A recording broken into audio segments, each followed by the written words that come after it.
Pero mga boss, magandang araw. So, andito na tayo sa part 2 ng ating video. So, kung mapapansin ninyo, ayun o, talagang palitin yung kanyang lining. Sunog na sunog.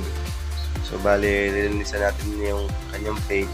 Tapos, kakalagilaan natin yung kanyang clutch housing kasi papalitan natin ng clutch damper. Tapos, nilinisan natin. So, yun lang ang ating gagawin. Bali, ang pagkakalag ng clutch housing, may lock washer, kaya sinisimsid yung lock para atin makalag. So yan mga boss, bali nalinisan na natin, basta lang natin sasalpak. So yung bushing niya, tapos yung clutch housing, then yung lock washer, saka yung kanyang nut. Tapos higpit na natin yan ng matic. Yung kanyang sakit nga pala, sukat niyan ay 19 ang kanyang sukat. So, pabalik ulit natin yung sa dating tupi ng kanyang lock washer. So, ayan, para siguradong di luluwag. So, yun nga pala, ay mayroong bulitas dun sa loob. So, dapat hindi mawala yun.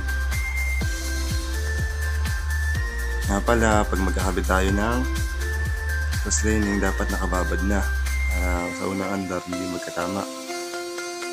So, ayan, nauna na yung lining, sunod ay plate. Tapos lining uli, sunod ulit plate. So, ayan mga boss, halos yan lang.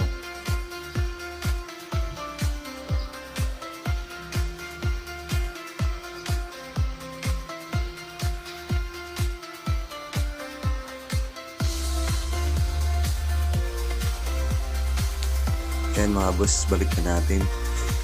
Tapos lagyan na natin yung kanyang spring, tapos yung tornilyo.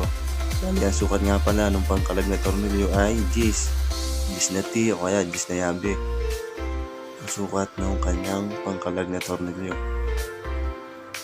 So ang paghihigpit niyan ay salisihan.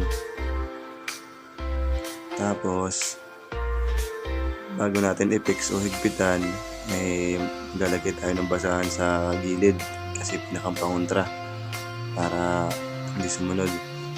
So yun lang mga bossing. So balik na natin at testingan.